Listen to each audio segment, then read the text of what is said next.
Okay, and hello. Welcome to Sunday night. Heads up, I'm very tired today, so my commentary is going to be either quieter than usual or weirder than usual. It goes either direction on days like this. I got very, very little sleep. Anyways, we're going to start off today by battling with somebody that Ingo will call for us. So let's start off with Kamado, who shows up in a suit of armor. I've donned this traditional Galarian armor, and I trust that you know what that means. I ain't holding nothing back for this battle. So I've mentioned this before. His accent for that last bit is very similar to the translation convention that is used for most Osaka dialect accents for Japanese to English. So yeah. Anyways, I have Zoroark out first, and we're going to be doing, well, this first.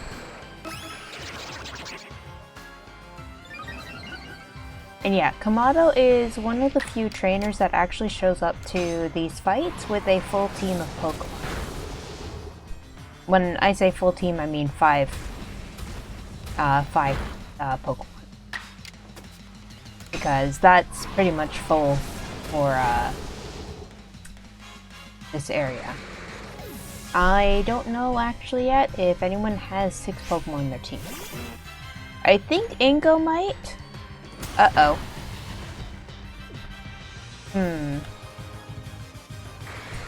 So, yeah, this Pokemon's going to be a bit of a problem for Zoroark for a few reasons. So, I'm actually just going to go ahead and switch.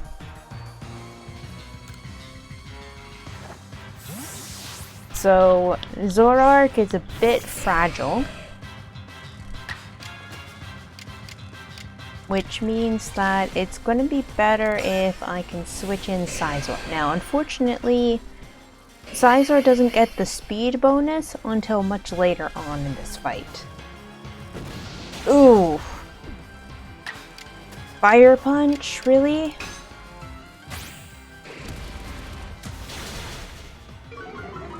Well, thankfully, close combat was enough.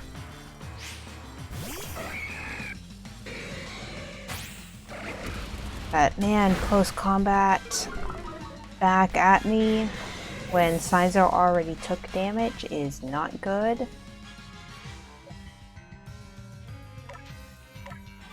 So I'm going to be switching in Damien, but he's already knocked out one of my Pokemon, though I've knocked out 2 of his. It's just that unfortunately the speed bonus I got, as well as the attack bonus, has worn off.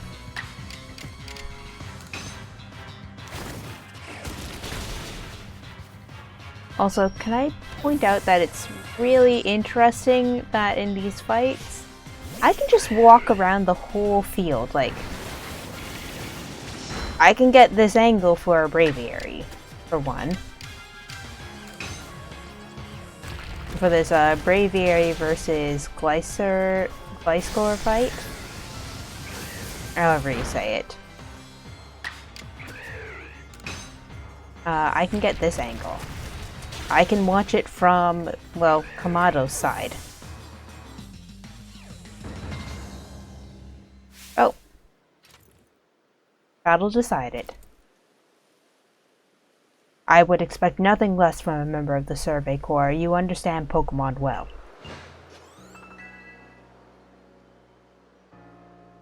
I can't really do male voices. It's hard. The way you battle, it's as if it is the culmination of all your Survey Corps work. Continue to improve your skills.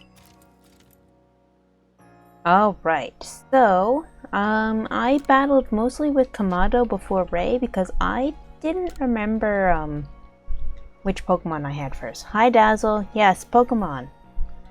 Right now I'm doing a few Ingo battles first because I thought I might as well show off the other ones, so I just had a fight with Kamado and now I'm fighting with Ray. And I could have sworn it was... oh well, anyway. Sizor is actually a pretty good matchup for Mr. Mime because Mr. Mime is now Psychic Fairy, so Steel is super effective.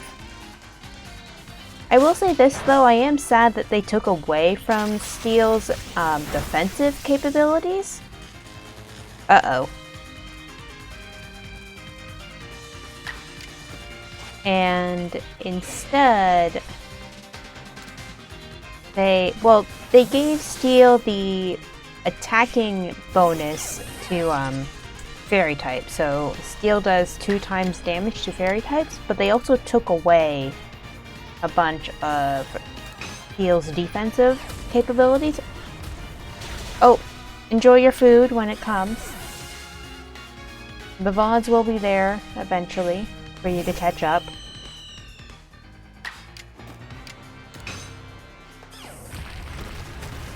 And yeah, I continue to use rock-type moves to deal with flying rather than electric types. I have put an electric-type move on my team just to kind of deal with that. But a lot of, well, I mean, all flying-type Pokemon are weak to rock types, and our survey work reached a point where if I meet a strong Pokemon, we can come to understand each other even without battling. Steel and rock types are not as bulky as they normally are. So, well, sort of. Like, rock types are high defensive, like high defense, low special defense, and unfortunately, two of rock's main weaknesses, grass and water, are both, generally speaking, very heavily special defense, so that doesn't really help a lot with rock types.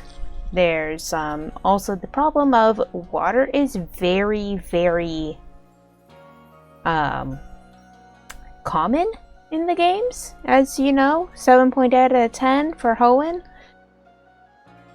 So yeah, and then Steel used to cover actually a fair number of defensive types. Like, I remember it used to be, like, you could switch it into tank, like, psychic and dark type moves, but now it can't do that, so it's Steel types for me have lost a lot of their, like, one of their strongest components was they weren't good for attacking, but they were good for just tanking moves.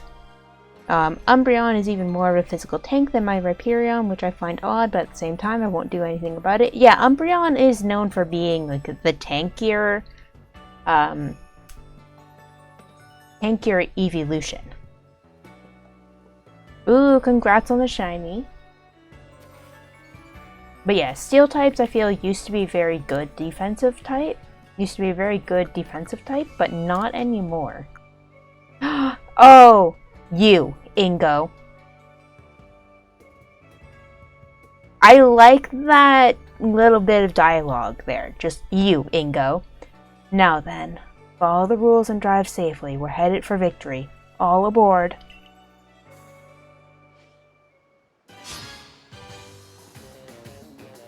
Warden Ingo challenged you to a battle.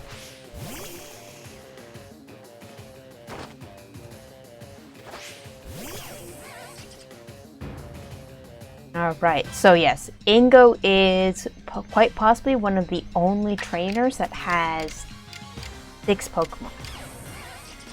Anyways, he sent out an Alakazam, which could actually be troublesome. Yeah.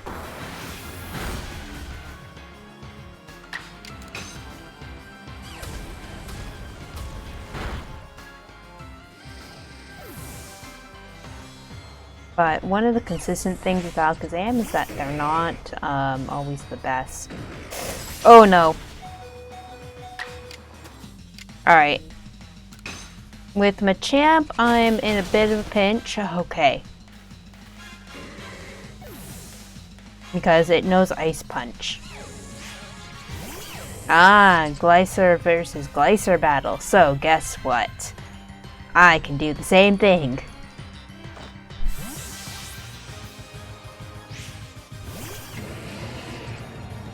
And I haven't done the comparison myself because I knew that you could fight Ingo, and I just don't really remember which Pokemon he has for his team.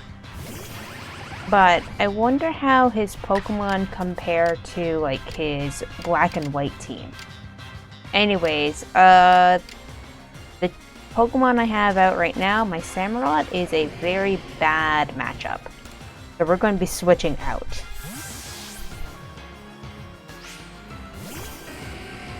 Yeah, Ingo nearly kicked your butt because you weren't expecting a 6v6. So, I was kind of spoiled for that. I did know that he had 6v6 because I was curious about his character. Because again, I have many Ingo feelings.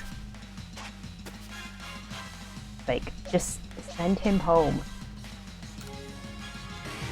Or again, give Emmett something to do in Scarlet and Violet. Or give us the remake that we need for Black and White. With Probopass, I don't know actually what kind of move is the best move. Because, like I said, the thing with the rock types is that they usually have high defense, and one of the things with that is that you really want to be going after their special defense. Deuceadui is a physical attacker. Very much so in this game. Like, Leaf Blade, Triple Arrow, Psycho Cut. No! Ingo will go home, or Emmett will fight God trying. Uh-oh. Energy Ball. But unfortunately, we were able to handle it. Now, oops. We're going to be switching Ferenz back in.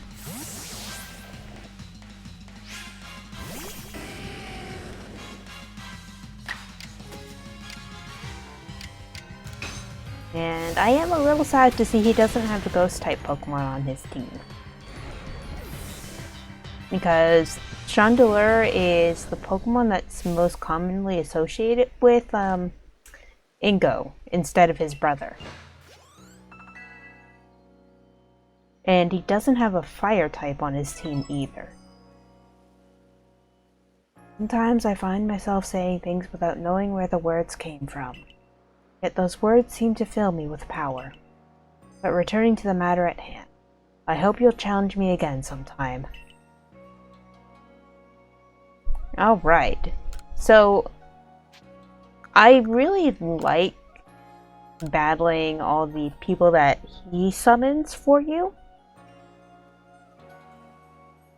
Doesn't matter to me who wins and who loses. I'm here to show you how a ninja fights. The style of a dying breed. Guess what? In the future, you can meet up with a bunch of ninjas. Now, your descendant, on the other hand, I'll tell you this right now, he ain't much of a ninja. I do like his moves, though. Still a bit bummed out that there aren't many Steel and Dragon type choices for Arceus. You want more of your boys. I mean, that's pretty common, at least regarding the Dragon types. There's not a whole lot of Dragon types in the games, in general.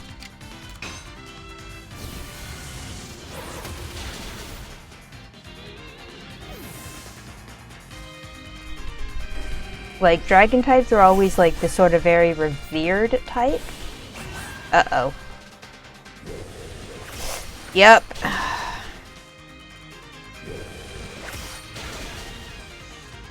should have known that you would be a problem. Steel types are interesting that there's not so many of them, but that was one of the things that I started considering to be a little bit odd with Sinnoh.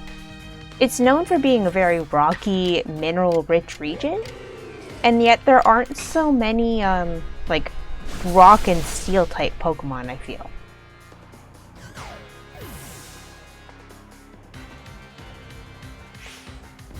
But again, like, I have a lot of feelings about, like, what Pokemon are available in the games and not in the games. And I am generally in favor of limited Pokedexes. If only to show, like, to kind of, like, reinforce the regional differences. On, like, a storytelling level, but also a gameplay level. But I kind of wish that they would do a little bit more with that. So, like, anyways, I need to get to I should get back to the actual fight. So, moving on. Only Goodra and Garchomp. Like, here's the thing. In Sinnoh, isn't Garchomp the only dragon type? Anyways. But yeah, having more, like, storytelling, like, having the story and region kind of dictate a little bit more about, like, what Pokemon are available in a region. So, like, I thought it was really neat for Gen 2 that the dark type Pokemon, you could find them in, like, you could find a whole bunch of them in the area around Saffron City in Gen 2. And, like, that was in response to, shoot, my Zoroark just fainted. So I'm going to be putting Scizor, no, I'm going to be putting, oh wait, no, it's a fighting. Okay, I'm going to be putting Damien in, but I'm also going to be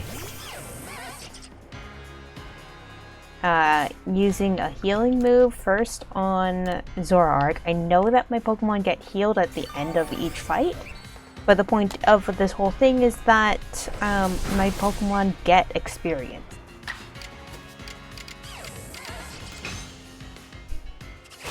Anyways, Benny it's not outright stated, but from the hair design, the two Pokemon that are on his, like, Gardevoir and Gallade being on his team, he's clearly Wally's ancestor. It seems my ninja techniques will soon be consigned to history.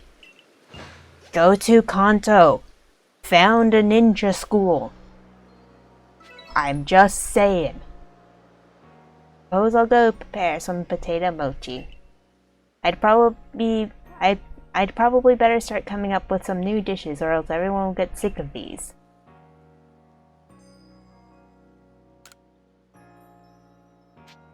I can call someone for you to battle if you would like. Who can I conduct here for you? So yeah, Ress. Yeah. Ress is the last person that I haven't yet fought. I'll approach this battle as if it were guard duty, as if failure weren't an option.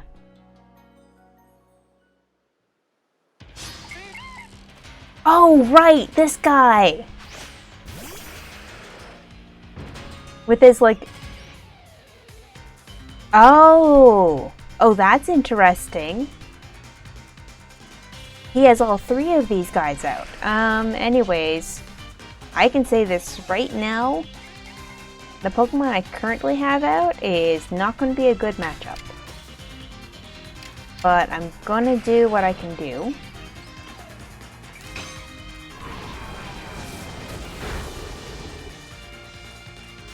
You just want to have a team that you affectionately call Oops All Dragon. Ah. Yeah, see, I feel like that's going to be really hard in, like, a whole bunch of regions. Ooh, Crunch. Yeah, Crunch was always going to be me playing with fire. But here's the thing. Shinx has a status effect on it right now. Why does this Bidoof know Shadow Ball?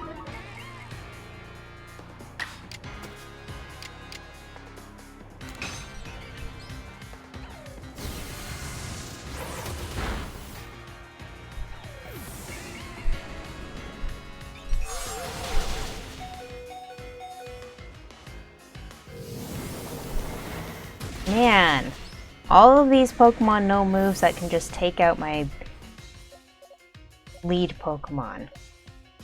Well, do I? You're coming back in. Coming back in? Back in?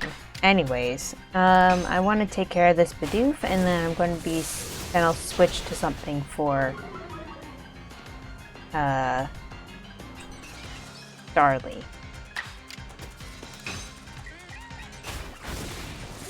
But again, like, my main goal is really to level up 2 Pokemon.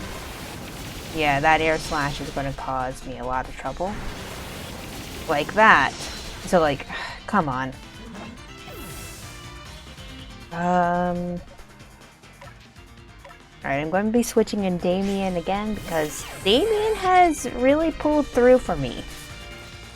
Like, I'm really surprised with this Pokemon, but I am pleasantly surprised. And I just kind of wish that it wasn't a Pokemon whose evolution was tied to a somewhat limited item, because I would have used it a lot more in my games if it had been more available. Anyways, I am, again, like, some of right now is just getting my Pokemon the experience, which is why I'm wasting these revives.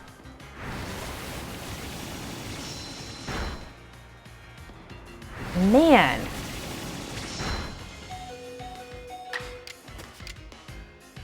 The quick attack combo is real dangerous, I'm just gonna say.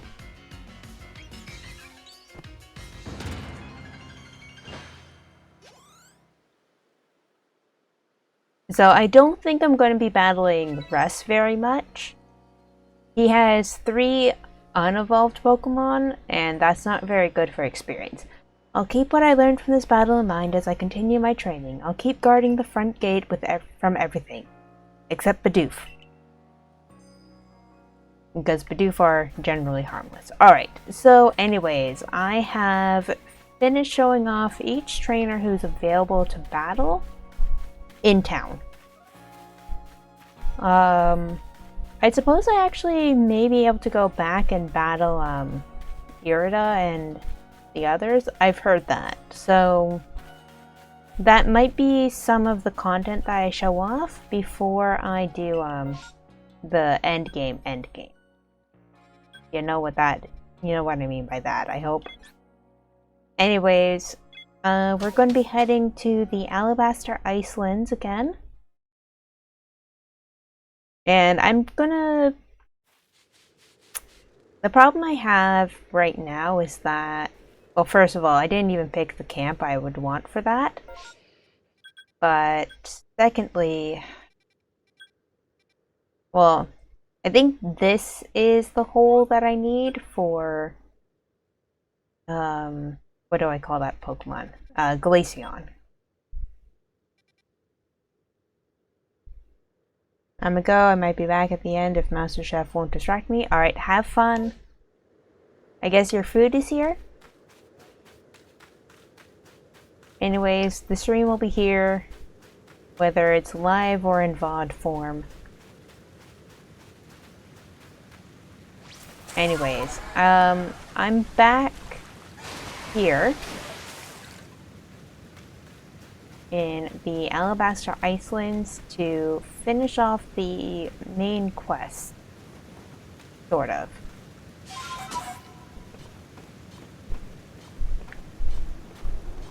I know that I still have a few, I know I have at least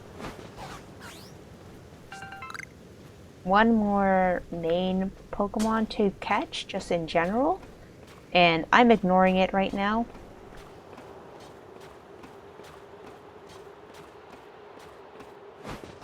Like, I'm not even gonna lie, I'm just ignoring that Pokemon straight up right now.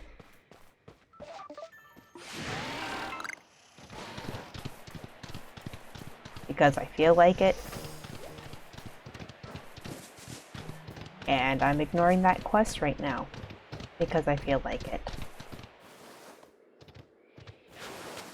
Oh man. You don't even get a name. I've heard that the trick is to pay attention to which way the stone statues are looking. Come to think of it, I believe the statues have some sort of patterns on their chests too.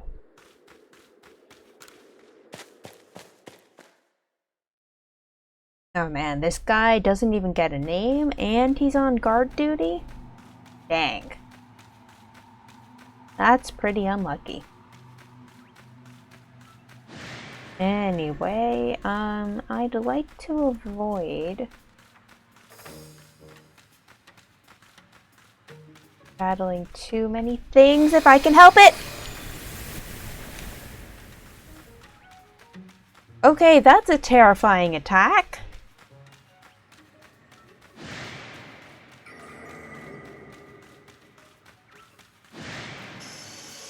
Zubat is more annoying instead.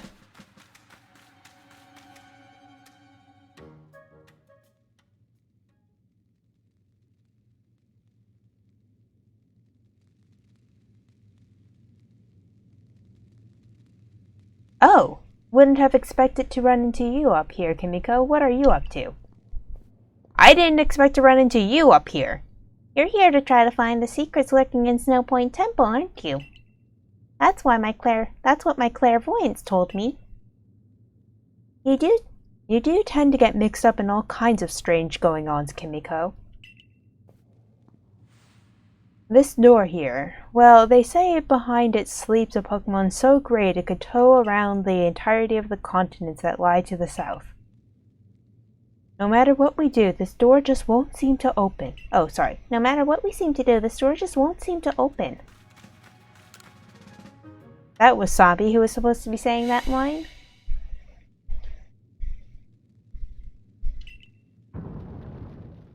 So the plates that activate the door are the plates of the same type that... bet your clairvoyance didn't tell you that! Sorry about leaving you with that angry Zubat. It's after me, so don't worry about it.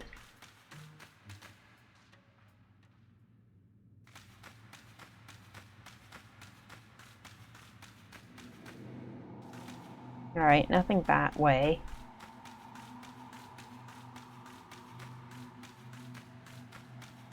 Uh-oh. There's Pokemon down here. Oh god! Yeah, these three Pokemon, I've decided... How did you guys beat me down here?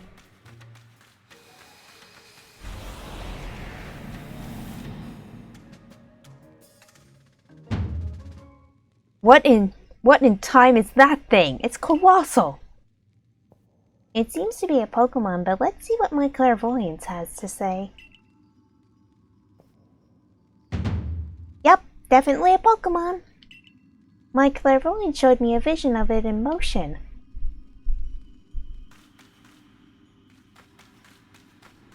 Well... Anyways, the plates that react to the door are the same type for the Reggies that you have to bring to open up this temple in, well, this part of the temple in Diamond and Pearl. That's an interesting sound effect. Anyways, I just realized I'm meeting with Zoroark. The wild Regigigas is slow to get going. That may be my saving grace for this fight.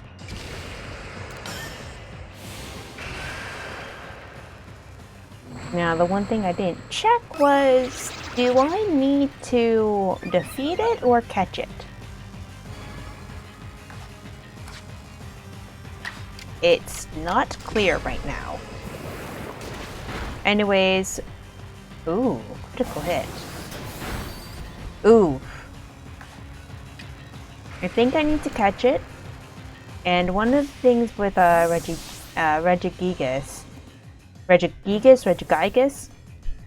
Gigas makes it sound like a Earthbound villain. Okay, let's take this opportunity to switch in Scizor, who might be able to take these attacks a little bit better than Zoroark.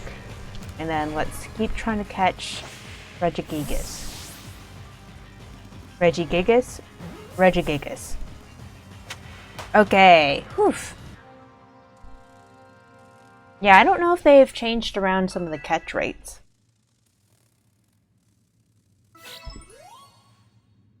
For these legendaries.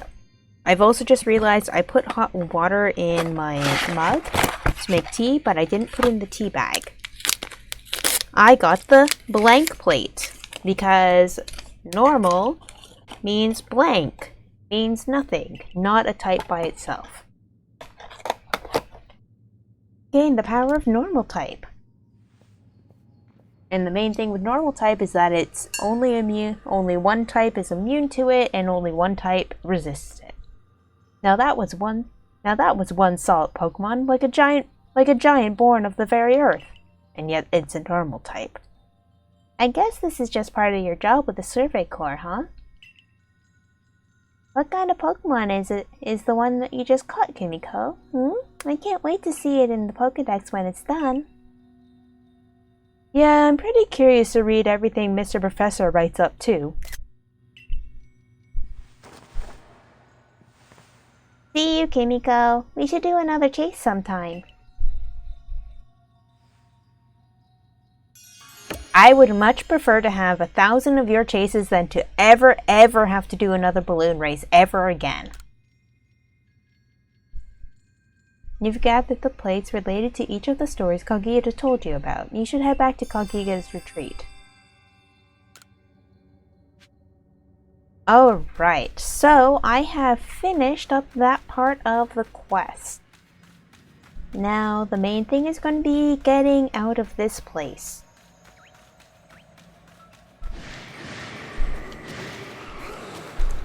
Yeah, that's going to be the main thing I have to actually do right now. Because the Gali followed me down here.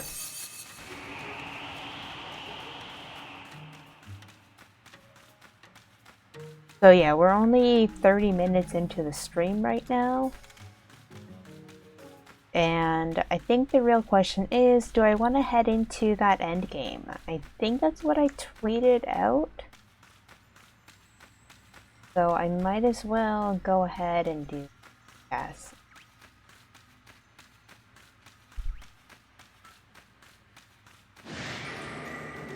One of the questions is, though,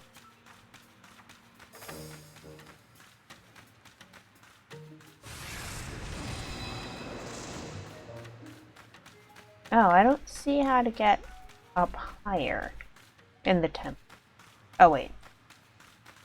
Those are those the yeah, those are the stairs up. No.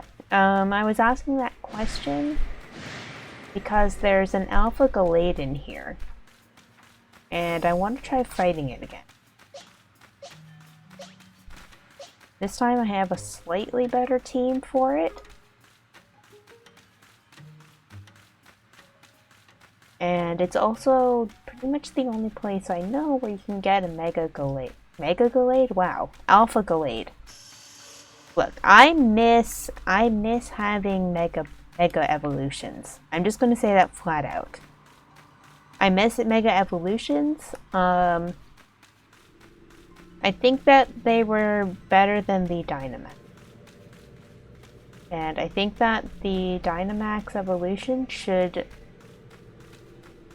be reincorporated into the games somehow as like Mega Evolution variants or something. Like, the Gigantamax forms were very, like, the Pokemon that had Gigantamax forms were interesting, but not enough had them. And until you could get, like, the Gigantamax soup, man, I never noticed how weird Gallade sounds.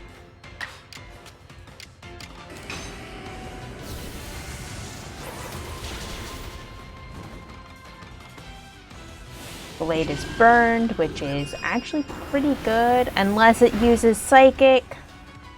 Although that is one of its weaker... Although, wait, no, Burn only does the damage, I think. Well, it might lower attack. Anyways. This move's power is doubled. Oh, right, yes! Ghost type was one of the things.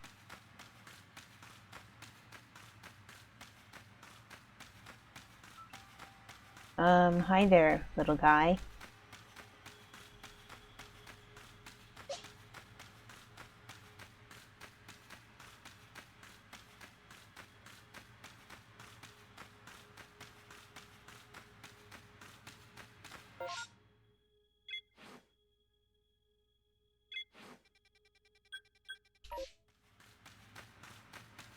Interesting marker.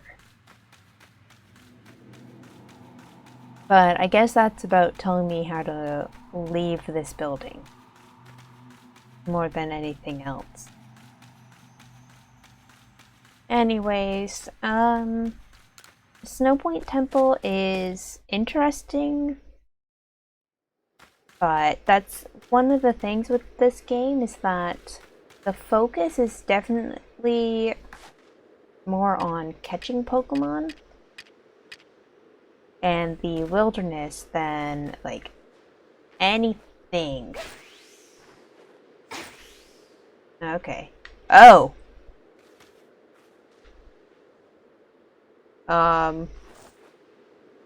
Also, can we talk about this Braviary's flight pattern?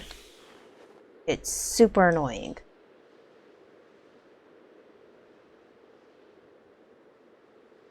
I think it'll come here. Ugh. It's probably a Pokedex thing that I have to catch it when it's in flight. 3, 2, 1, now. Yes. Yep, I had to catch it in the air, and there's probably... Oh boy.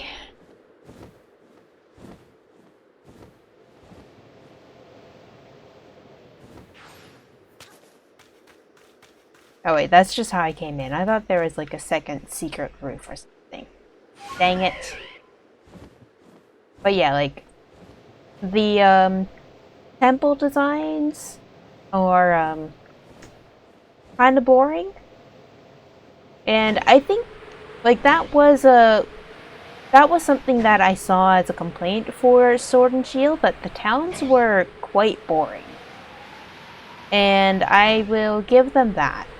Like, the town designs didn't leave too much for you to explore. And, like, that was actually where the strength of Kanto shined. Like, you actually had places to explore in the urban areas. And, like, the routes did their...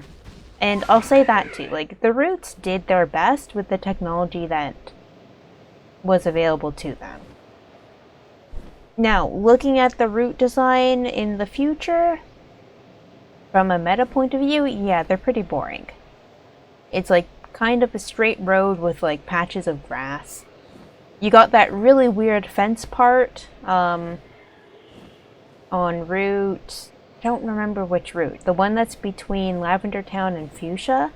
There's that really weird fence maze. But again, like, that was the developers doing what they could with what they had.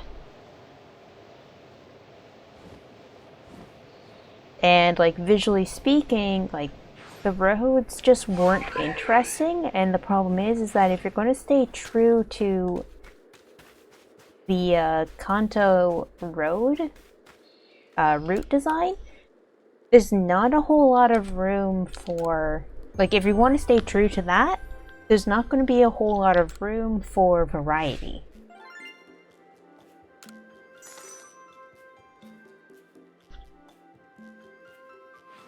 There's not going to be a whole lot of room for the developers to do like something interesting for the open world. Like, they'd either have to completely redesign the route, which is going to make older players mad because it's like, oh my god, you messed up Kanto Route 1, blah blah blah, how dare you, etc, etc.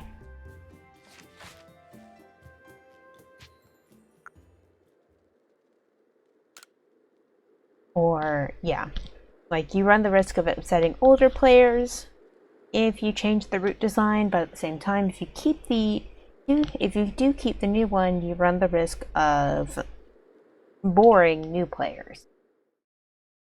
So then you kind of have to decide as a developer what's more important to you. New players or your older demographic.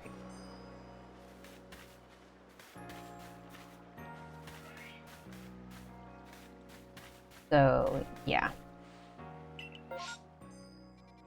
Anyways, we're about 40 minutes in. And I don't have anything in particular to help me kill time unless I talk to Mai. So let's do a little bit of my stuff and then... yeah, let's go to the Cobalt Coastlands.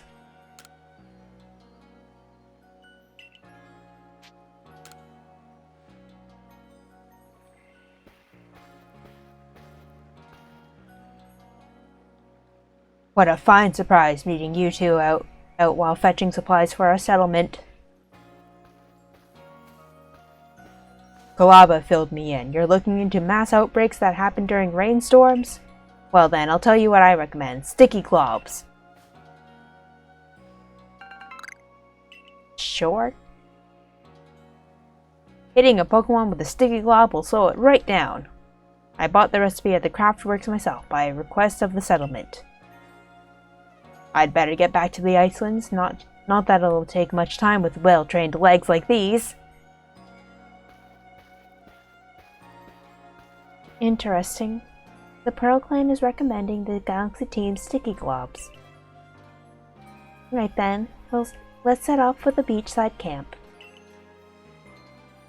Garrick doesn't skip leg a day, I guess. I really don't want to think about Garrick's well-toned body very much.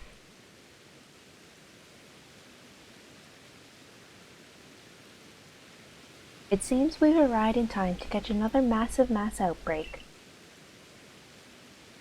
Remember Garrick's advice. Perhaps those sticky globs could be a big help. Now then, let's begin our search. You can let me know if you wish to give Munchlax some Oglob berries as well. It will grant you a bit of insight into the Pokemon gathering these massive mass outbreaks. I guess I can't just talk to Munchlax itself if I want to feed him.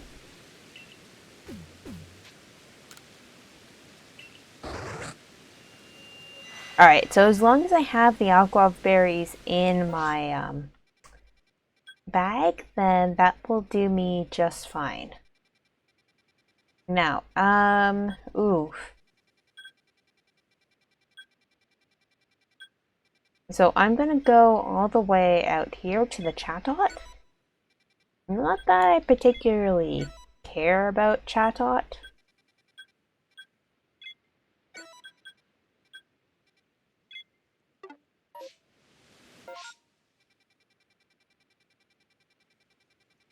But it does have the berry marker next to it. What I do care about, though, is that Vulpix outbreak.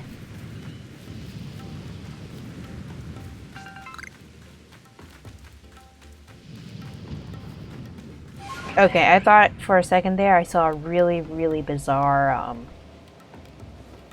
alpha Pokemon. Anyways, I didn't, so we're moving on. My one concern with Chatot and Vulpix, they are Pokemon that run, so I guess that's why they gave me a bunch of the sticky globs.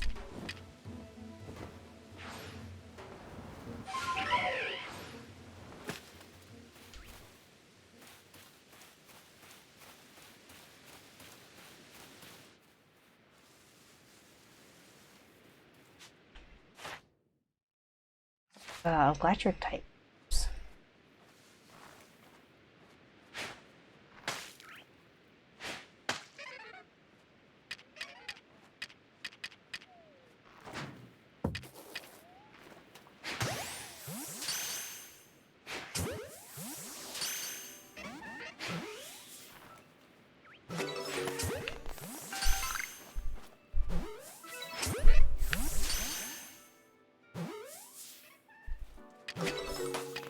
The one thing I do dislike is how long it takes me to switch between items like this.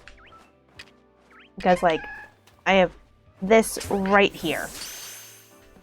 And yet... I think that one's just gonna fly off on me.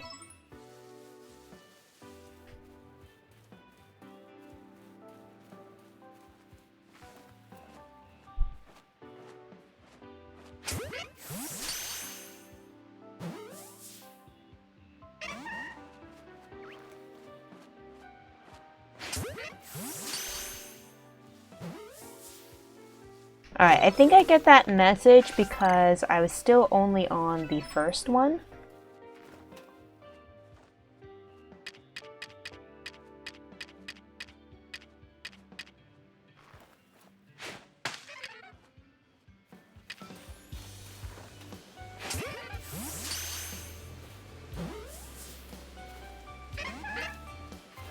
So yeah, like, I'm still technically only on this first Chatot outbreak. And only a few came. So yeah, my next... But anyways, the next place I want to go is there. And if I go here, I know that's going to be special, but that's actually not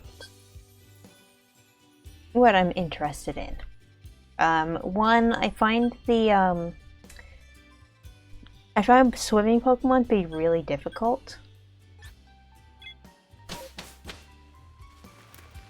So I'm not terribly interested. I don't actually know why I picked that Pokemon because I think Weirdeer is faster. Just, it does have awful camera controls.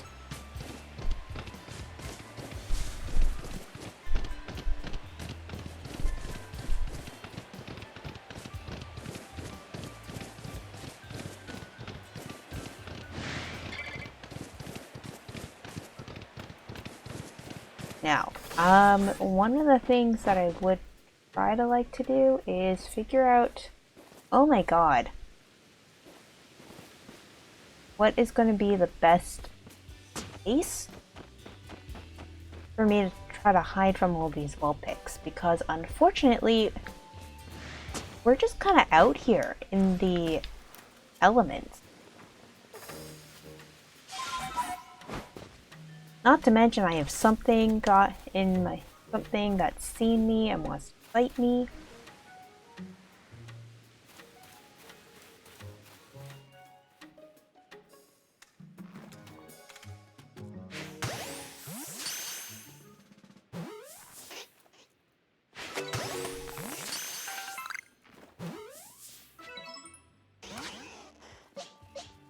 Alright, I caught one. Also, I just realized I was switching.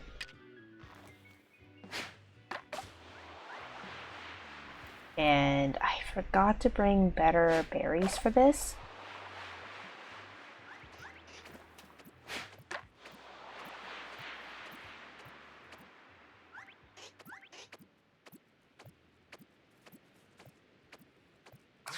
And when I say better, I mean...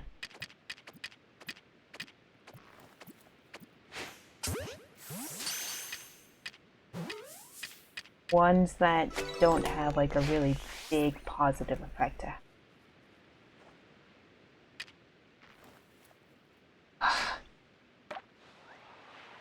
Why are these Vulpix all so far away?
Vulpix.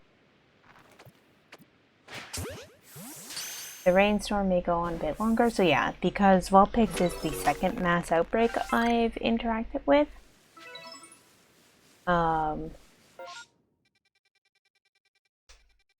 What do I want to say? It's the second mass outbreak I've interacted with. Yeah, I'm going to do the Spheal one next because one, Spheal, two, it's really close to this camp. So yeah, the rainstorm message is just there to remind you of how many you still have left to do. Anyways, before I actually go out there, I'm going to get some non-Lepa berries because Lepa berries are my good ones. And I'm going to take out my plump bee because I think that Spheal like plump bee.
I will say this, these outbreaks are helping me finish up with some of my quests.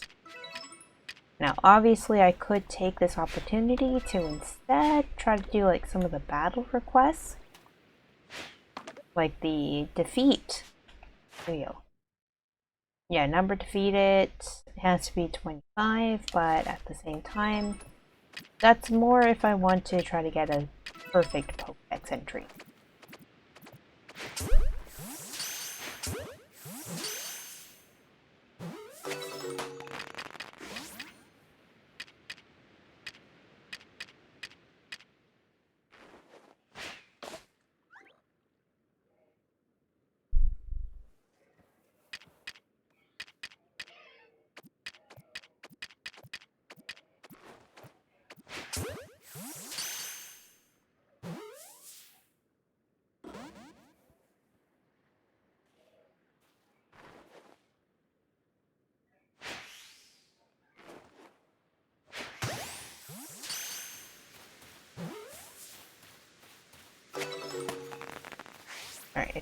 there's one last field.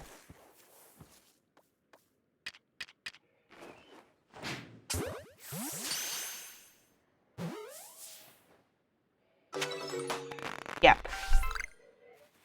So that was the last field for this. And that's gonna get me to about an hour. Oh, come on! Ugh. I'm still mad about outbreaks, by the way, from that one time. It seems the Survey Corps really does get the job done. I'm glad I asked you for help. I'm also glad we can get information from the Pearl Clan more easily now. You've got more Survey Corps members than just Kimiko at your service, too. Captain Silene ordered me and the professor to help study these massive mass outbreaks. They're great for checking off research tasks. I'd be grateful to hear about anything you've discovered. Yeah, of course, but before I tell you, I want to become an even more amazing Survey Corps member, and to do that, I need to battle you, Kimiko. Meet me at Ginkgo Landing when you're ready. A beach seems a fitting place for a showdown, yeah?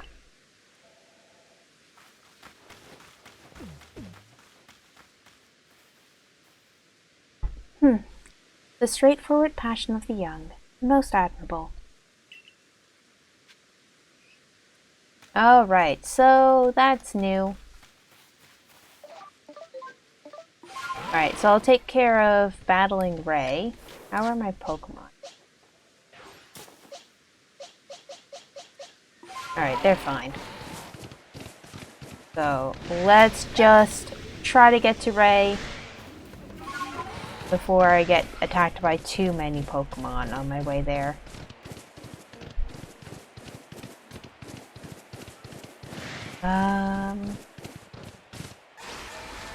Yeah, let's get in the water. Because I don't think I've ever seen the distortion... no. Actually, I still don't think I've seen the distortion zone form there.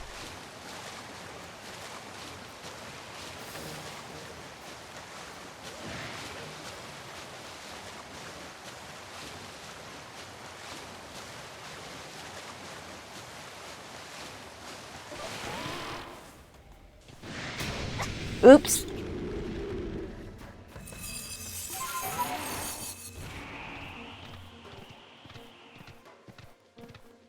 Alright, there's Ray. Hey, Ray.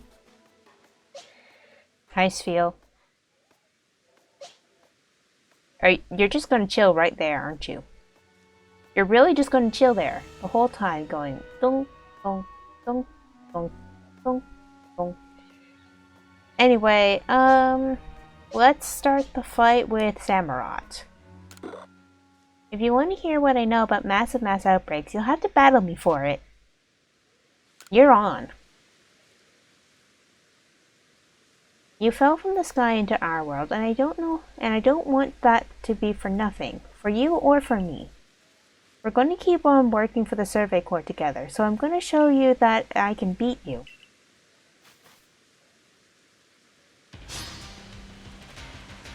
Ooh, I like that you can see the distortion zone forming in the background.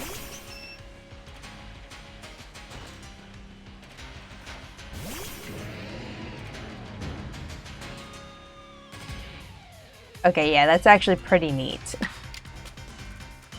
Anyways, this isn't actually a great matchup because Clefairy's a fairy type. Ray called back Clefairy though, and is sending out Grotle. Well, two can play at this game. Friends, you're in.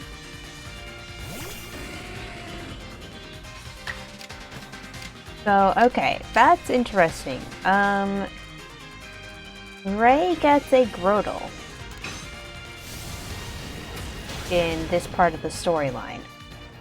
Now, does he get Grotle because I picked Cyndaquil?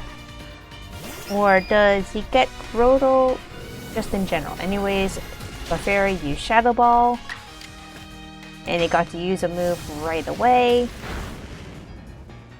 But guess what? I can torture the Clefairy. I've got a Pikachu out now. And Pikachu, come on, can just get a move off right away.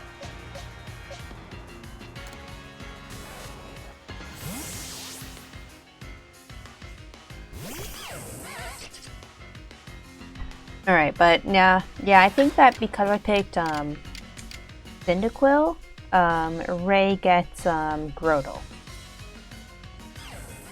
Of course, I can't confirm that unless I either look up the information or I make another save file.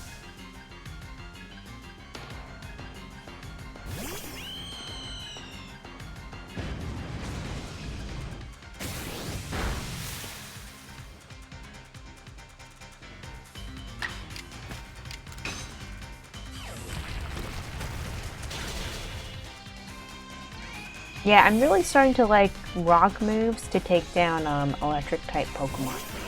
Traditionally, I've always gone for electric type, but I'm really starting to see the benefit of using rock type moves. I wish that there were more accurate rock type moves,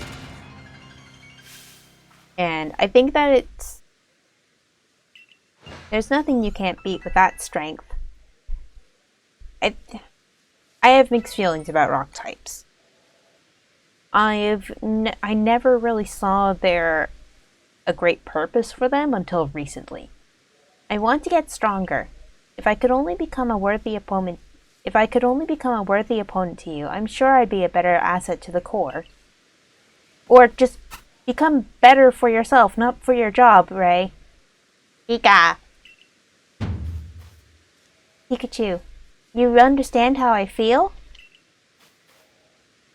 Alright, then we'll get back to work. We've got our whole future to be ready for.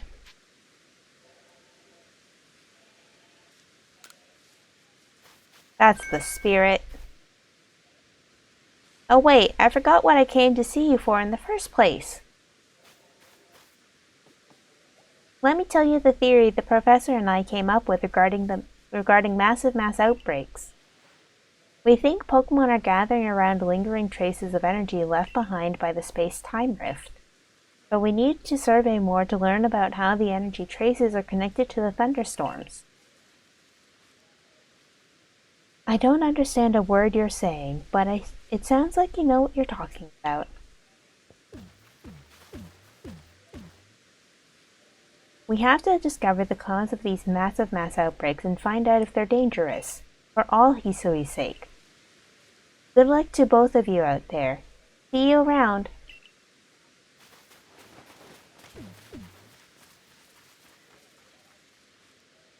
I like the Survey Corps. It's good to see young people so passionate about their cause. Alright, next we visit the Coronet Highlands. Or at least, that would be the plan, but I have yet to hear of a single sighting of massive mass outbreaks in the Highlands. And if and when we do hear of any sightings there, let's meet up at the Highlands camp.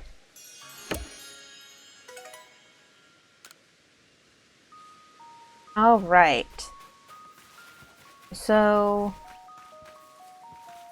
if I take, again, like I did kind of have a plan for this episode, and it wasn't just hanging around this area. So I'm going to ignore that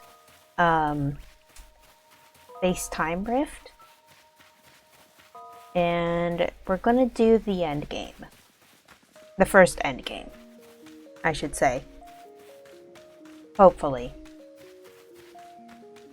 Anyway, hey Professor. I got 20 Pokemon this time.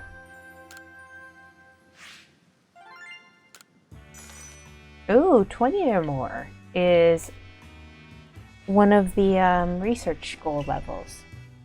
I never noticed that.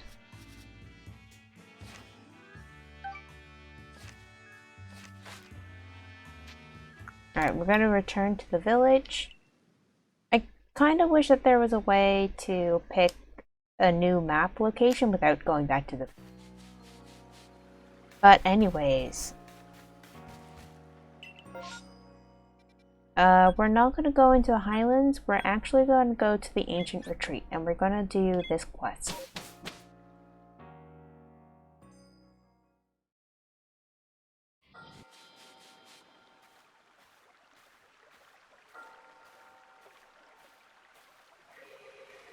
So it might be worth noting that the Pokemon language that's used right now is, I believe it's not the same as the one for Galar. So like when you saw the word Ancient Retreat come up, there were 4 characters right under the word. Anyways, Kagita. Here you are again. Have you collected all the plates? Of course, Kimiko is a famed member of the Survey Corps after all. So, what more can you tell us? We're so close now. You must know more about the plates. If there's yet more you want to know, kindly bring me wood. 3 logs will do. Wood? So you're saying wood is somehow tied to the plates? Well, I suppose that's what we get to learn next. Hop to it, Kimiko. While it shames me to admit it, merchant that I am, I'm quite out of wood in my stores just now. That's it? That's it? That's it? Well, I say that's it, but I don't think I have any wood in my box. I only have 1. Alright. I'll be back.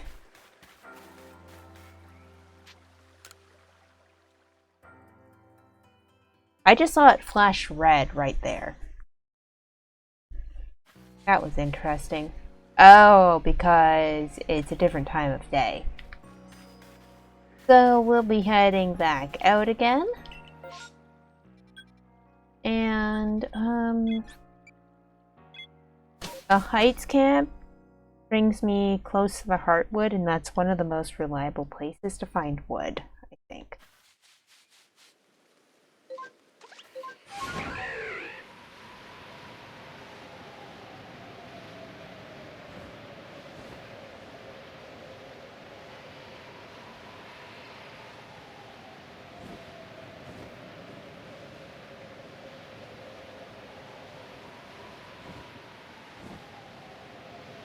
So yeah, anyway. Right now, we're going to finish this up.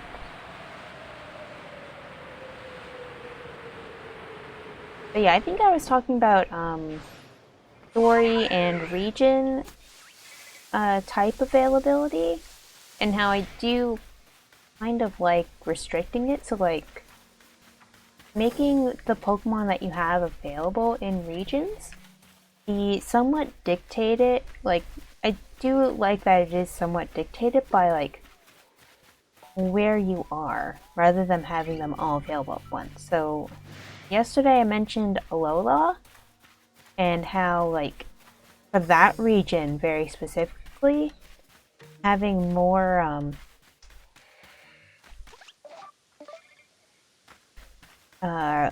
well, having in that game, if they had introduced it in that game, I think it would have made a lot of sense for there to be a limited Alola dex. Now they didn't need to do that because the Z moves are based on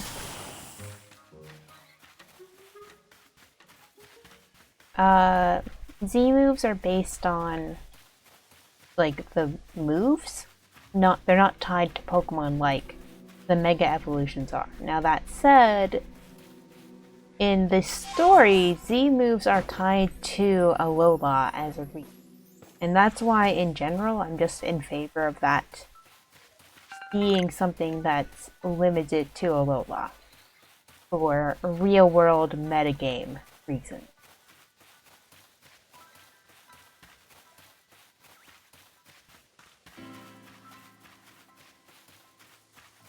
the Pokemon games ultimately let the Pokemon games and storytelling in general let people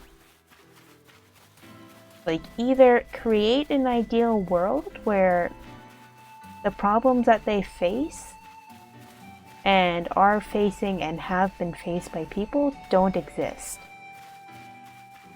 And it's like certain things aren't a question in the Pokemon games, or they're not a source of sorrow in the game. And in some cases that can be quite liberating. And it can be a way to explore an alternate history where, like, well, in this game's case, where, especially in this game, I mean, where the Ainu people didn't die out, they left and then they came back. Well, the Celestica people left Hisui and then they returned to Hisui as the Diamond and Pearl clan. Yes, they lost stuff in between, but ultimately they came back. At the same time, like, you can equally call that erasure of the true history of the world. But, like, that's some of the things with storytelling in general, especially stuff that that's more about the inspiration than the true source. You can play around with it in that regard. You can make that ideal world where, well, what happened didn't happen. At the same time, or like make the ideal world where what you've gone through doesn't exist. So, like, the Pokemon games don't really talk about transgender issues, but like in the original Japanese version for the Kalos games, there's a Pokemon trainer class called a Beauty, I think. And one of the ones that you fight in that mentions that she used to be a black belt. Now the thing is, in those games, the black belt fighting class is restricted to men. So the developers put in a tongue-in-cheek, somewhat hidden transgender woman in the game. Now, I wish that they could outright do it, but I mean, for when the X and Y games came out, that was actually a really big thing to even include anything like that at all. Now, it's only one character, it's a side character that you fight in like the restaurant thing, so you don't always see it, but even including that character at all was really big. Alright, anyways, I got the 3 pieces of wood, we can move on.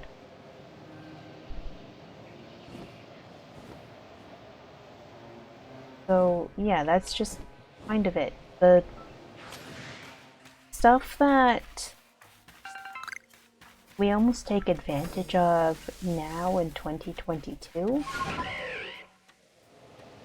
like some of that, like, would not exist, like legally, socially, just on so many levels.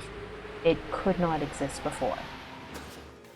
Now, the other thing with storytelling too is some people prefer storytelling for creating that ideal world where what you went through doesn't exist. especially if you've decided that it doesn't need to exist, and if it existing wouldn't do anything for your story. And like, that's the thing, like, sometimes, oh shit, never mind. Sorry, we're going to be taking care of this Tortwig outbreak, because I usually only see this Pokemon one at a time. Alright, so where is it? Exactly where I thought it would be. Alright, sorry Kagita, but Tortwig, it calls. But yeah, you can use storytelling to create the world that you wish that you lived in. And like, that's important for some people where they don't want that to be the main plot of the story. And that's something that I think gets forgotten by people. I'm not here, don't worry about me, don't worry about me.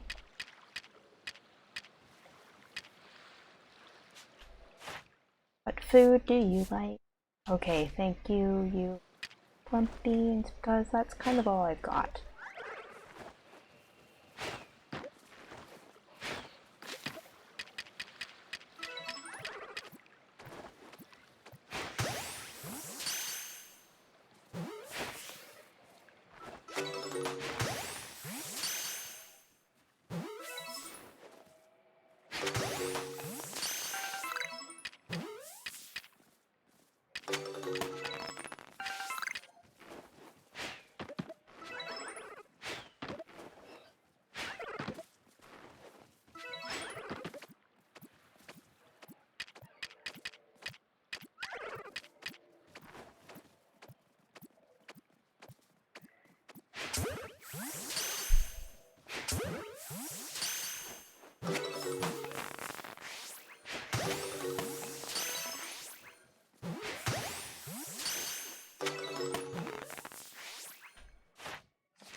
Catch without being spotted, catch at all, okay.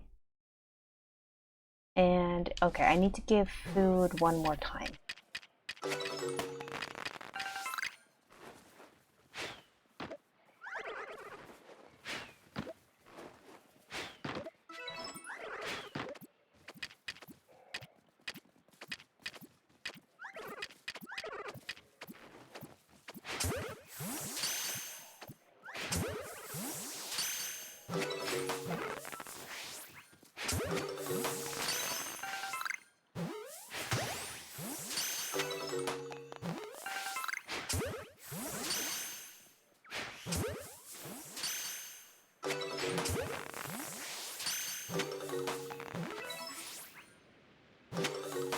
And alright, I got all of them. That's great. Alright, so anyways, moving on. We're just gonna be going back to check in with Kagita again.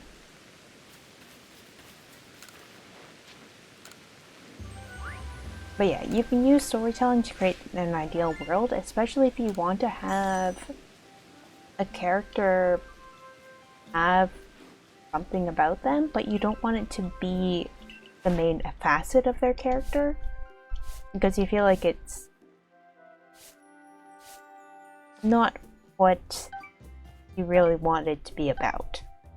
You want to include it in the story because it's good to include, because it's something that you want to include, but you don't want to be the main focus of the story like it would be in the real world.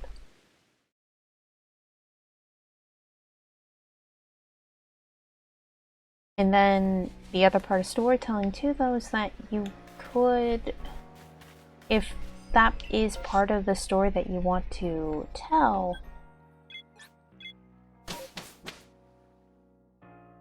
like, you can put it into the world and have it be something that gets addressed so that you can then address it in the real world too.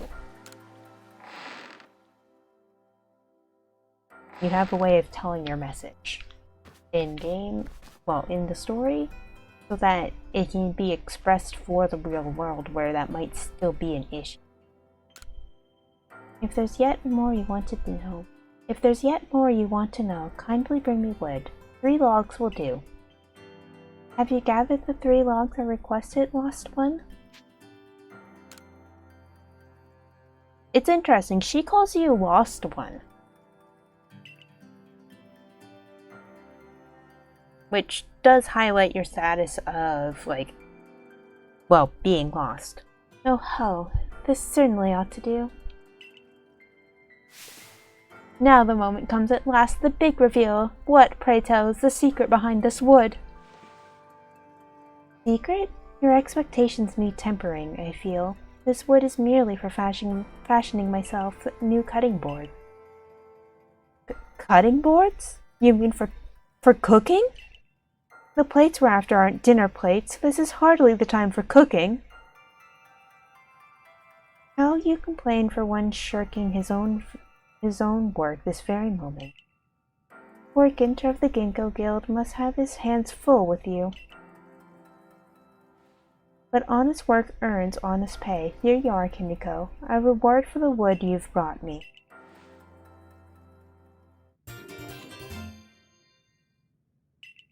The pixie plate! That's one of the plates we're looking for! Ahem, apologies. That's indeed one of the plates that we've been searching for. What do you mean, a plate? Let me see that again.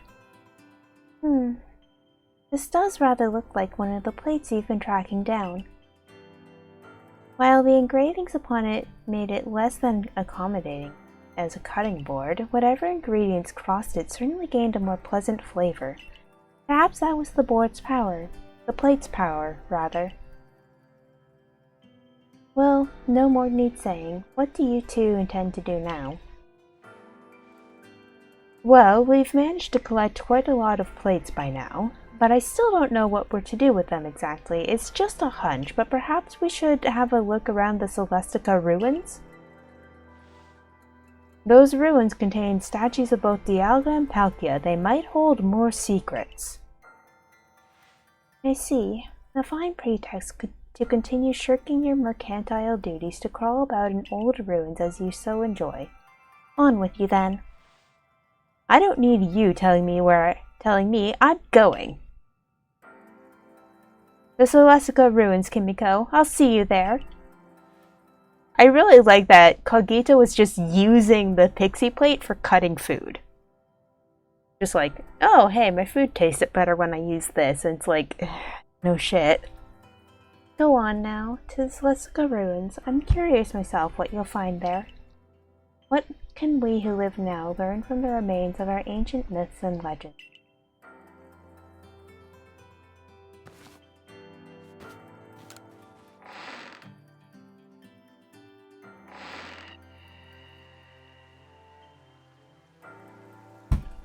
So yeah, one of the things that the Pokemon games do kind of strive for is the ideal world. Where, like, the games do have conflict. They have an evil team in every generation and in every game, even if I find the ones in this game to be very ineffectual. But anyways, the point is that there is some sort of conflict in the games, but there's still a degree of idealness in these games.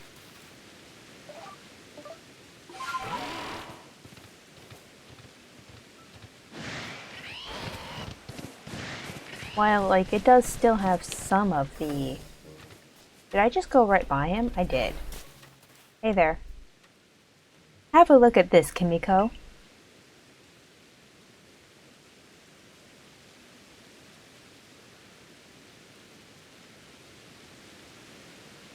This statue has been kept here, far from the statues of Dialga and Palkia. Broken and shattered, and yet it remains. Do you know what it is? I think so. So one of the things I've decided with my character for this is that she remembers. Oh, hey Dazzle, you're back. Anyways, we're here. Anyways, I think my character remembers, well, being in Sinnoh. Of course you would. You're the greatest wielder Pokemon this land knows. The one who could bring low even Dialga and Palkia. I didn't exactly bring them low. This crumbling statue was once the figure of a Pokemon, one that was equal to both Dialga and Palkia, yet banished from our world. The great Pokemon Giratina. It was banished for its violence, left to dwell in a world on the reverse side of our own. It is a being that has lain in wait for the chance to bare its fangs in defiance and tear down Arceus itself. Now tell me, if this Giratina desires more than anything else to challenge almighty Arceus, where do you think it might appear? Well,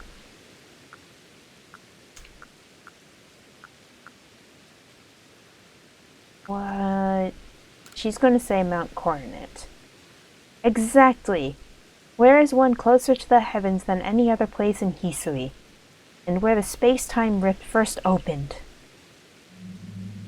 I can feel it. We're getting closer to uncovering the secrets of this world. I dare say the excitement is loosening my lips more than it should, but... You see, ever since I was young, whenever I met with something painful or heartbreaking, I couldn't help but wonder why life was so unfair. Why was I cursed to live through such things? Of course, I imagine we all go through something like that. Eventually, I chose to direct all of my energy into my own natural curiosity and ambition. And what tickled my curiosity more strongly than anything were the mysteries to be found in the legends, in history, in ruins. You see, I fancied that by unraveling these mysteries, I could find out how the world itself came to be. And with that knowledge, maybe even forge a new, better world. Uh-oh. Uh-oh, SpaghettiOs.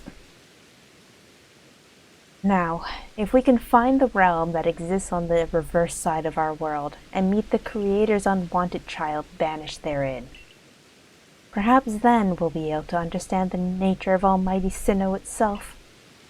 Don't you want to see it with your own eyes? We must make for the Temple of Sinnoh at Mount Coronet's peak.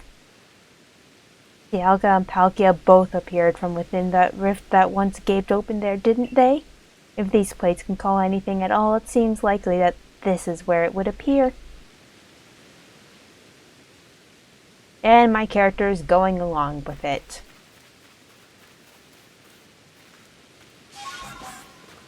Either she's not noticing what's going on with this dude, or she realizes that she's in too deep. One or the other. Anyways, hi Dazzle. Welcome back. We're making progress with the story.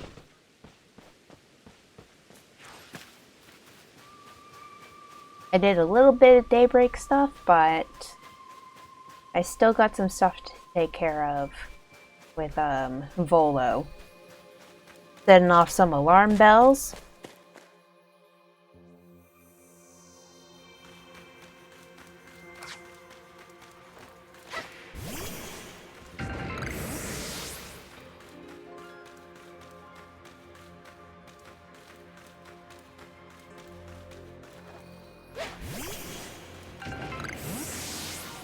And yeah, I'm using my Pokemon to collect up these because I know from experience that Sneasler wants to climb.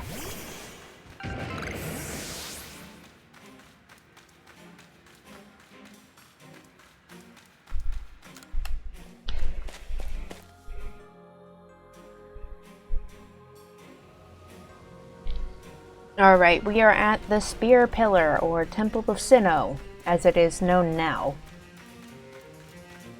I kind of wish that she had the opportunity to say Spear Pillar rather than those two, but well, gameplay, story, integration, or segregate. Depends on how you look at it. Alright, Volo. Let's talk about your crazy plan.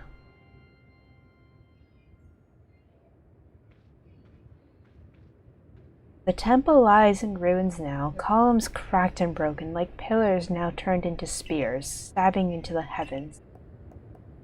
Well, I do detect a distinct lack of Giratina.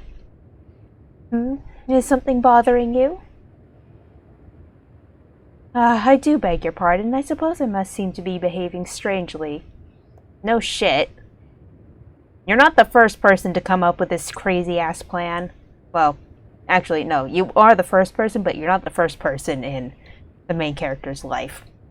Anyways, I dare say you deserve to know what I'm really after by now. Ever since I became convinced that Arceus really does exist, there has been one question that has consumed my thoughts. How can I meet such a being myself? It was in an attempt to answer this question that I originally sought out Giratina and had it tear open that rift in space-time. After all, Giratina wished to stand against Arceus, but that didn't do the trick. So then I had you gather the fragments of the all-encompassing deity, just as the murals of the ruins directed. 18 plates said to be the fragments of the all-encompassing deity. You hold in your hand 17 of them, so you must be wondering, where is the last one? I can't count! Why, it's right here!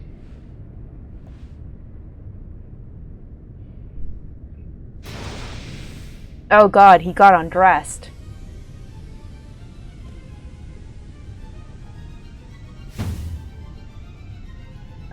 Interesting hair that you did in seconds. Now, hand over the plates you gathered. I will be the one to bring them all together. My desire to meet Arceus cannot be contained any longer. I need to know what it is. I must know what it is. If I can meet Arceus myself, then I may also be able to subjugate its power, and using that I will attempt to create a new, better world. Of course, if I create a brand new world, then this Hisui region we currently exist in will be undone and returned to nothing. You, everyone you know, and all the Pokemon living here will vanish in an instant, as if you'd never been. If you want to keep this world from disappearing, then face me in battle. Not that you have a choice, even if you don't wish to battle me. I'm not above using force to take those plates from you. Yep!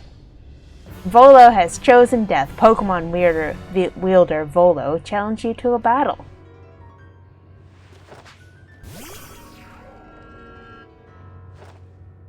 Oh. Spirit Tomb.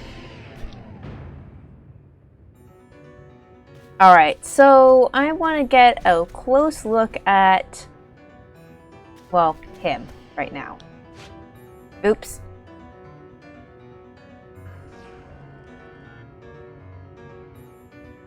The music is very soft, but it has definitely got that crazy vibe.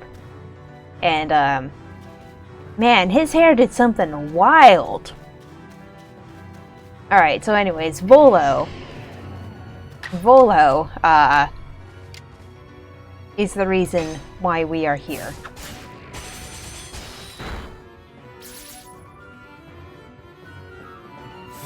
Volo called back Spirit Tomb and sent out Lucario, which, not great. For Lucario, let's send in Damien.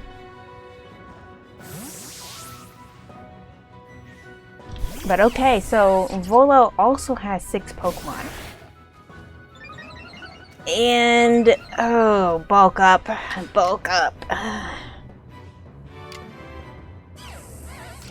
I was originally sending in Damien because of Aerial Ace, but,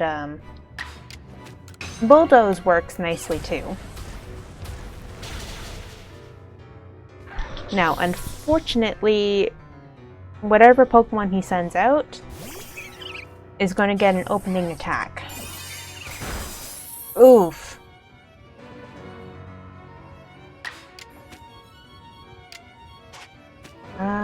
I'm going to switch things around.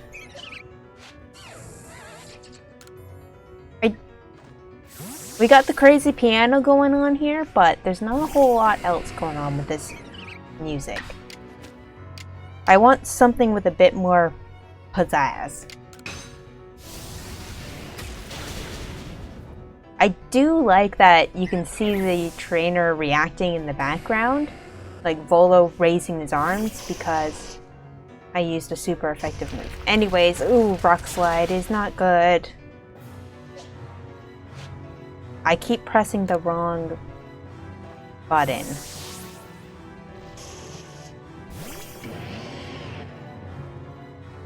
Or maybe it's just that the background music I feel is too soft.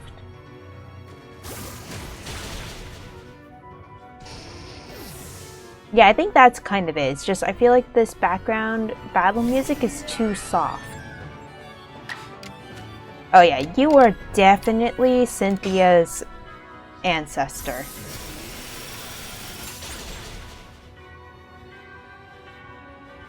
Yep, totally Cynthia's ancestor. You son of a...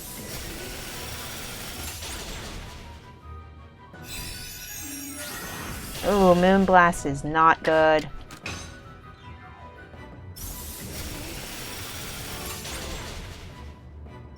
If Samurott gets knocked out by the next Pokemon, I will have to use a Max Revive.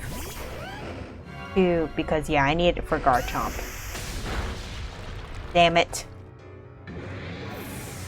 Alright,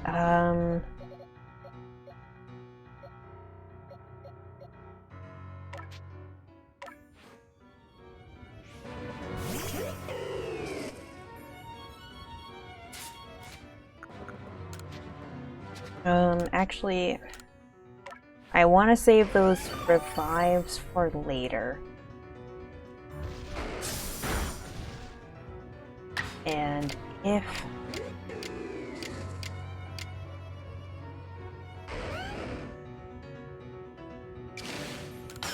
Alright, this isn't going to buy me an extra move like I had hoped.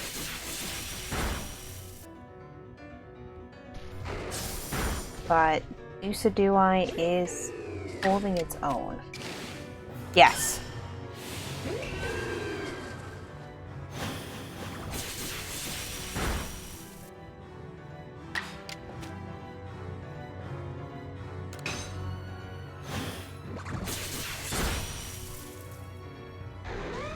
Alright, so I had hoped for Samurott for that battle, but nope, we're back to Spirit Tomb.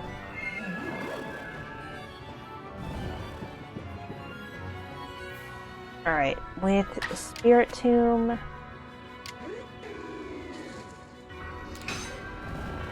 I've got 2 no-cell moves.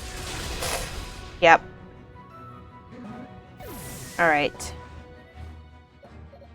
Spirit Tomb, Spirit Tomb, Spirit Tomb.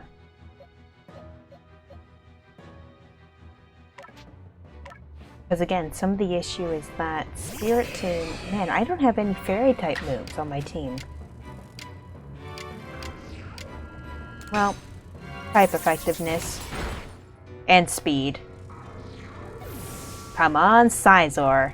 I love you.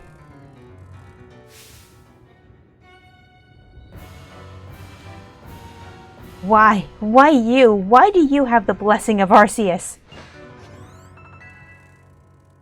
That's interesting. It shows that Arceus doesn't talk to you.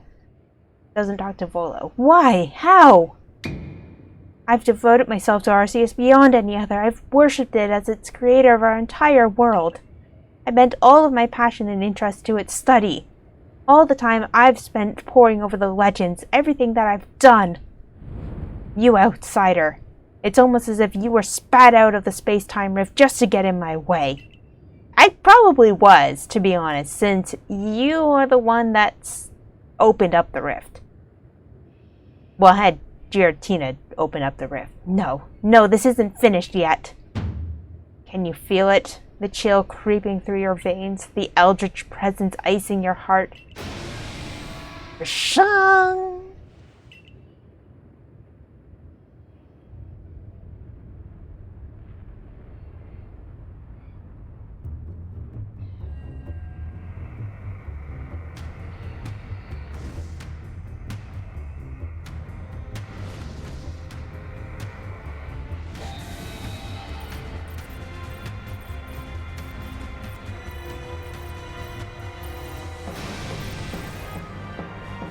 Giratina, strike her down.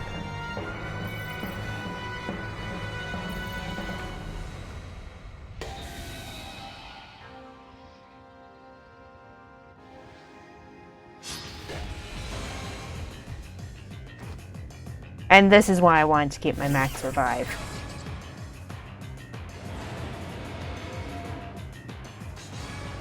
Giratina is filled with terrible might. So, yeah.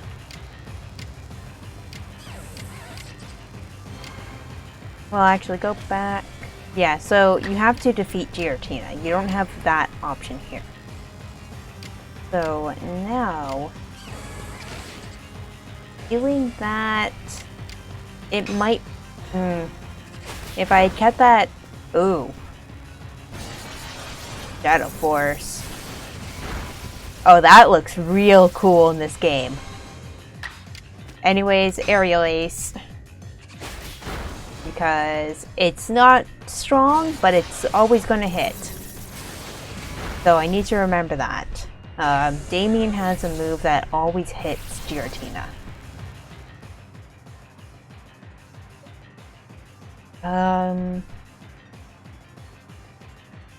This isn't going to be a good idea.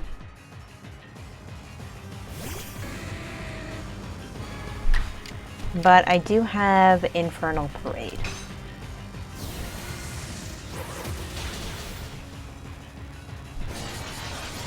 Yeah, so it's... Yeah, I know Ferenz wasn't going to survive a Shadow Force, but I wanted to get it off at least one super effective move. And I want to save Scizor for the end, because I know Scizor, I think, can tank most of the hits, so I can try to get some of my Pokemon back. Let's try a special move, because I haven't actually... no. Giratina is very tanky. Okay. Thank you, Samurott.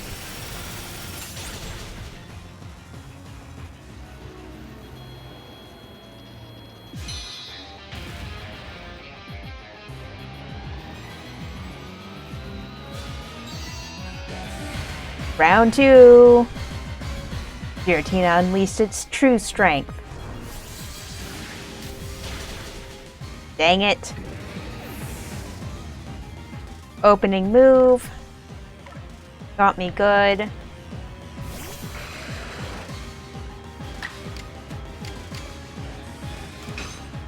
Bitter Malice. One bitter Pokemon going up against another bitter Pokemon. Alright. Dragon Claw actually bought me...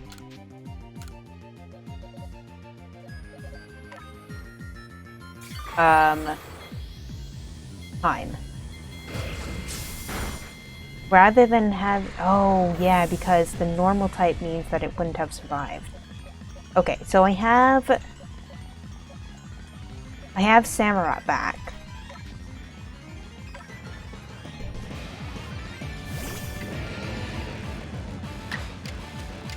So, the fact that...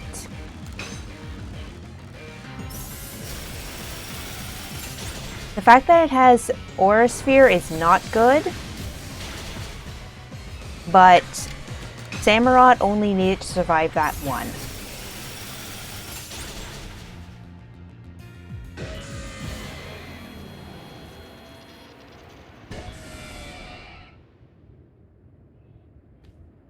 You finally beat Giratina!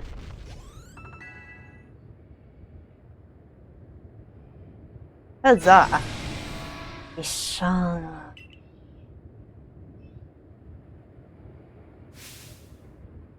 Turning tail and running from this puny human? Pathetic. I was the one to feed you the power you needed so that you could take on Arceus. I was the one who gave you the chance to claw open that space-time rift, driving the deity of space and the deity of time so mad that you could drag the creator out of hiding. How? How could this happen, almighty Arceus? If you have any heart within you, then tell me. The blood of the ancient Sinnoh people flows in my veins, does it not? What is it then that you find so lacking in me? Do you mean to tell me that this world doesn't need to be remade? I can't live with such questions. I can't bear not satisfying this ache to know. Answer me then, Kimiko. Do you have some dream that propels you as I had? Yep. So you do. Doubtless that dream of yours would never leave room for the dreams of one like me. I am the great wielder of Pokemon, and you battle alongside your Pokemon. In the end, I was alone, but not you. You will fight together with your Pokemon to seize whatever dreams you have. My dream is to get Ingo home. Here, take it. Take the plate that started me on this path. The plate I once received from Giratina. My journey is over. My story ended when I lost to you. I got the spooky plate. So interesting, Volo doesn't hear Giratina speak to him, apparently. I suppose you've gathered all the plates it's said to exist in this land of Hisui.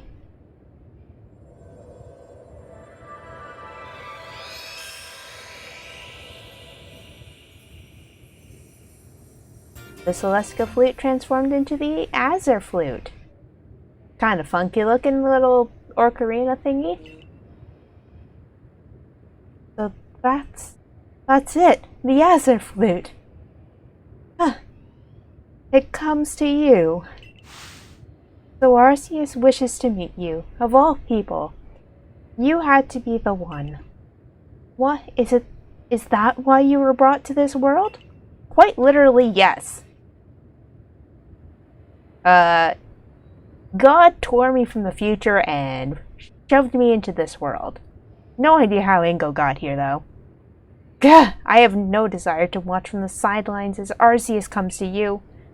And I absolutely cannot accept a world in which you would ever manage to defeat Arceus. Someday I'll solve every riddle in the legends of Hisui's Pokemon. And on that day I'll stand before Arceus at last. No, I will conquer it. No matter how many years, how many decades, no matter how many centuries it takes me.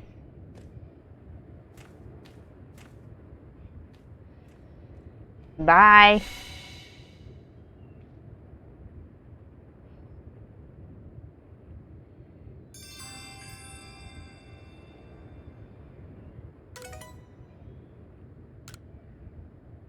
Guiding now active. Alright, and I have to come back here to finish it up.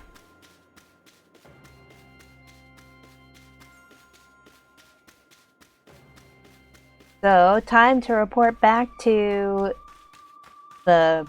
Well, I guess I can go show Adaman that the flute that he gave me, maybe he couldn't play it because it wasn't supposed to be that flute ever. Maybe that's why Adaman was terrible at it. Or maybe he was just always terrible at the flute. Anyways.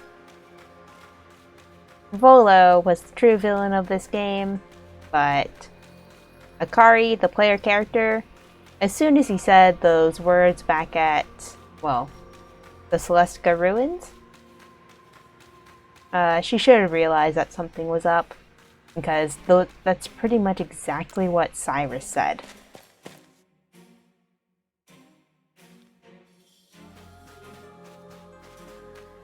So anyways, that's the post-game. It's Volo being the villain, the main villain of the game in the end, is a pretty interesting take, in my opinion. They introduce him to the story early, and he definitely presents himself as an ally. But he's also the one that first brings up the backstrike technique. Which, you know, backstrike. He was always going to backstab you.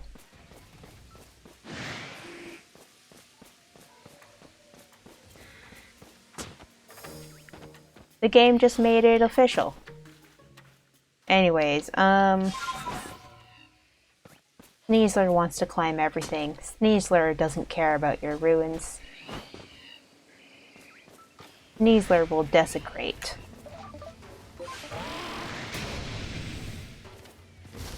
Sneasler will desecrate ruins as it sees fit.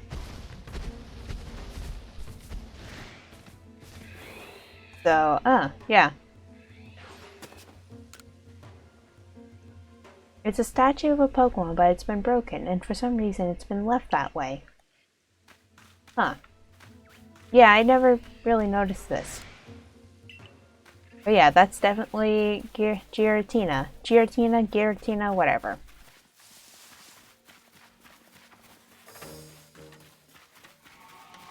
Anyways. Yeah. That was neat. So, we're almost at the 2-hour mark, so I think I might actually... You know what? Let's head back to town. I see your Pokemon research is coming along nicely. May I find your recordings? I have a story for you, Laventon. But you don't care.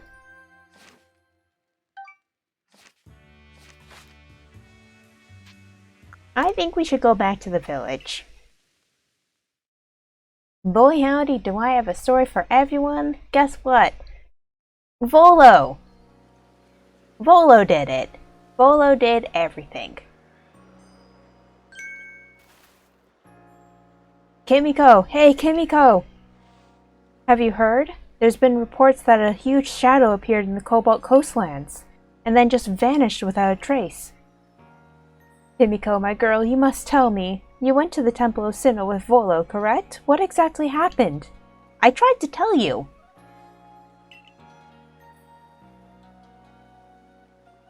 I see. In that case, the shadow in the Cobalt Coastlands may be none other than Giratina, the Pokemon said to have been once banished to the reverse side of our world. I do believe this calls for a survey. The Cobalt Coastlands are pretty vast. I hope you have some idea where to look. I know exactly where to look. But first...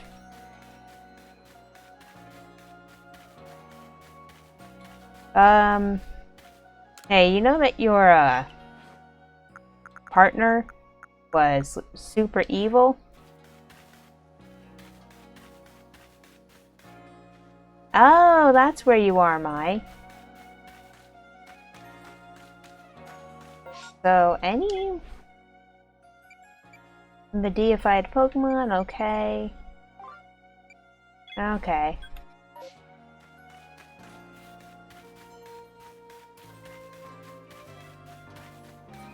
So, well then, we're about at the 2-hour mark, so I think I'm gonna call it here for tonight.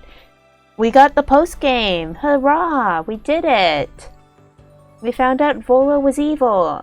I had that spoilered to me a long time ago, to be honest. So that's why it wasn't that surprising for me that he was evil. I had found out while just on the internet. Unfortunately. Anyways, it was an interesting idea to make him the villain in this game. Again, like, they introduce him early, they present him as a friend, and in the end, he betrays you. And I think that was an interesting take to take. Well, an interesting take to take. They kind of did that with Lysander, but he still came across as real creepy. So I think Volo was a much better execution of that. And again, Kamado throwing you out of town because he doesn't have all the facts, but, well, for the facts that he does have, yes, we look suspicious. That's been kind of a storyline that I've wanted to see the Pokemon games kind of take. Like, the Pokemon games, like having the Pokemon games have the main professor betray you and make part of your journey harder in some way has been a storyline I've wanted to see the Pokemon team like do at least once. This was their first execution of it, but I am glad that they at least tried it. I kind of hope to see it in the future. Anyways, I'm gonna stop here. I don't know what I want to do next time. I'll figure it out, and I also will figure out when next time. Maybe tomorrow, maybe Tuesday, I don't know yet. Anyways, until then, bye bye!